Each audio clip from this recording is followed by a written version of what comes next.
पहले आम आदमी पॉकेट में पैसा लेके बाजार जाता था और थैली भरकर सामान लाता था, लेकिन अमृतकाल में आदमी थैली भरकर पैसा लेके जाता है और पॉकेट में आलू टमाटर प्याज लेके घर वापस आता है।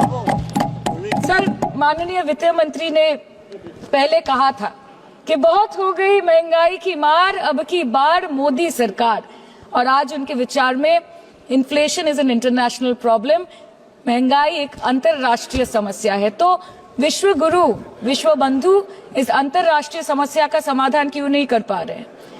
Ma'am, 74% of Indians are unable to afford a healthy diet. The household savings have plunged to a 50-year low. Around 48% of the households in this country are facing a financial crisis क्योंकि उनका खर्चा उनकी कमाई से ज्यादा है.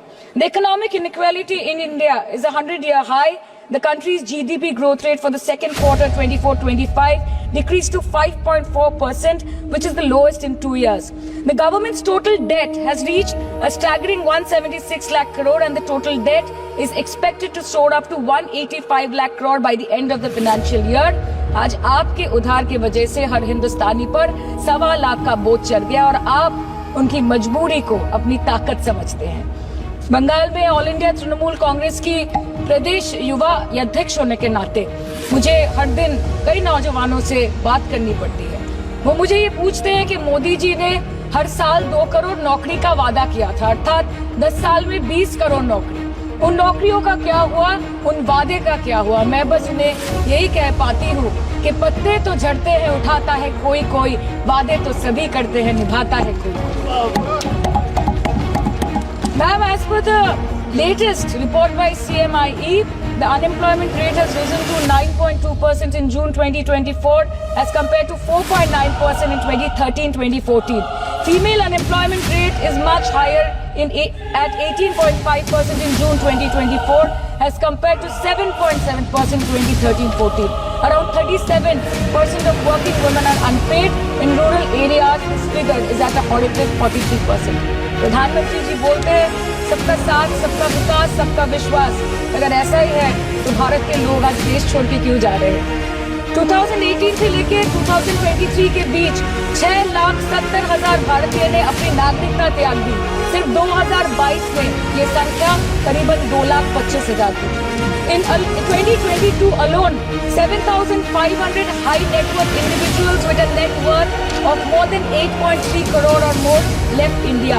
नवंबर 2022 से सितंबर 2023 सिर्फ 10 महीने में 96,917 Indians were arrested attempting to cross the United States illegally.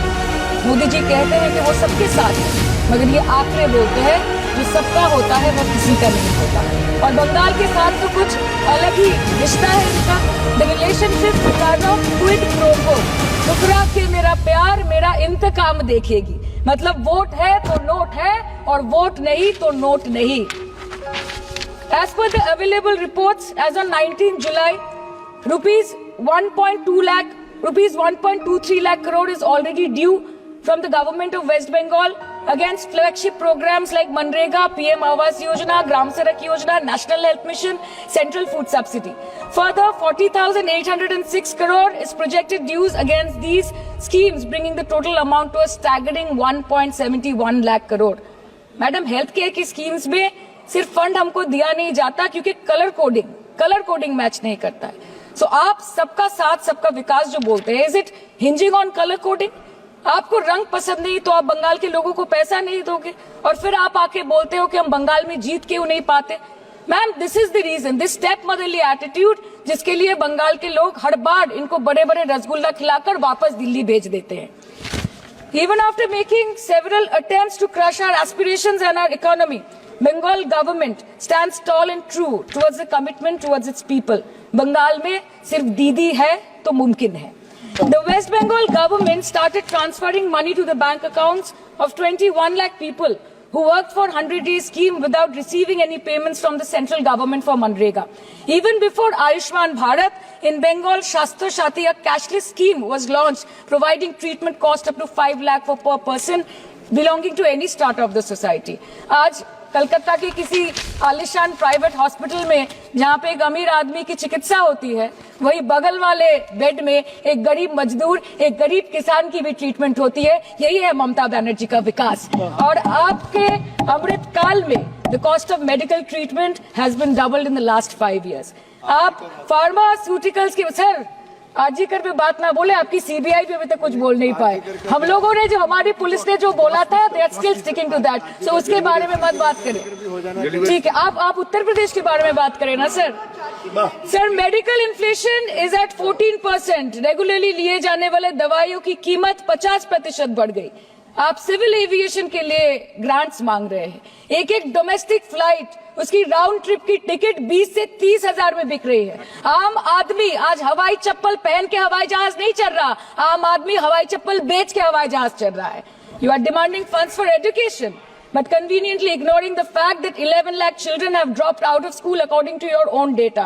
आज भारत में सिर्फ 47.51% स्कूलों के पास कंप्यूटर की फैसिलिटीज है और उसमें 9% के पास internet connection. In law and justice, you are not been able to provide legal aid to more than 1% of the eligible population. In public enterprises, 5.1 lakh public sector jobs have disappeared in the last 10 years.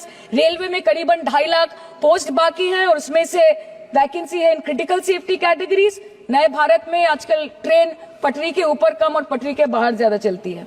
मुझे दुख लगता है इस सदन में ये कहते हुए मैडम कि मैंने अपने लोकसभा क्षेत्र जादवपुर लोकसभा क्षेत्र के लिए एक बारुईपुर कोबी सुभाष मेट्रो एक्सटेंशन की मांग की थी। मुझे डिपार्टमेंट से ये चिट्ठी मिली जिसमें उन्होंने लिखा है that this project is not economically viable and this project is अनरेम्यूनरेटिव।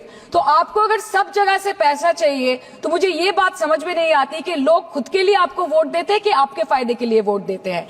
मैं आपको इतना ही बोलना चाहती हूँ, दिस वाज द रीजन अपने प्रॉफिट के लिए आज इन्होंने सीनियर सिटीजन का कंसेशन भी बंद कर दिया और सीना ठोक के ये बोलते हैं कि 2022-23 अर्थ वर्ष में हमने 15 करोड़ वरिष्ठ नागरिक से 2242 करोड़ कमाए।